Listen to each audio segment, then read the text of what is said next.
सहारा enterprises तुमच्या स्वप्नातली गाडी आता कमी किमतीत. इचलकरंजी शहरालगत असलेल्या कबनूर चंदूर रोडवर कोन्नूर पार्कमधल्या सहारा एंटरप्राइजेस इथं पश्चिम महाराष्ट्रातली विविध बँका आणि फायनान्स कंपन्यांनी जप्त केलेल्या जुन्या दुचाकी आणि चारचाकी गाड्यांची विक्री केली जाते. शोरूम किमतीपेक्षा 25 ते 50% कमी दरात, उत्तम स्थितीत आणि संपूर्ण कागदपत्रांसह त्वरित डिलिव्हरी.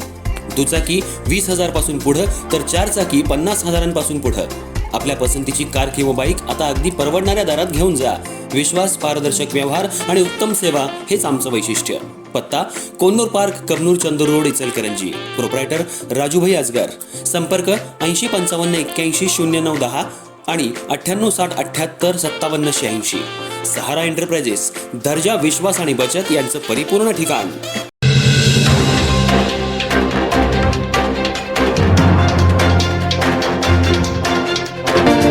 इचलकरंजी शहरात क्रिकेटच्या पैजेतील 70,000 रुपयांच्या वादातून घरात घुसून कोयत्यानं हल्ला केल्याची धक्कादायक घटना घडली आहे.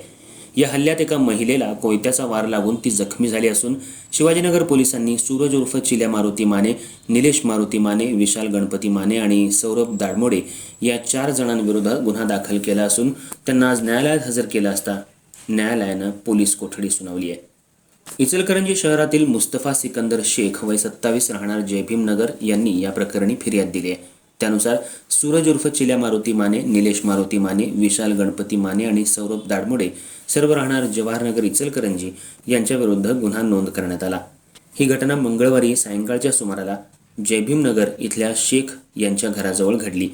फिर्यादीकडून क्रिकेटच्या पैजेत हरलेले 70,000 रुपये मागण्यासाठी आरोपी धारदार कोयते घेऊन त्यांच्या घरात घुसले. यावेळी आरोपींनी दमदाटी करत वाद घातला.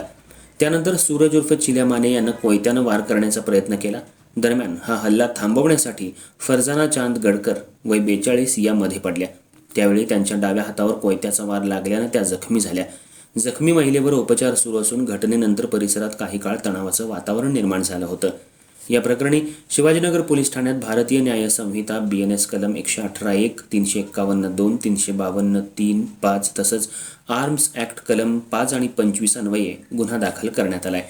या गुन्ह्याचा पुढील तपास पोलीस हेड कॉन्स्टेबल तांबे करत असून 4 आरोपींना अटक करण्यात आली आणि त्यांना आज न्यायालयात हजर केलं असता न्यायालयानं पोलीस कोठडी सुनावली आहे.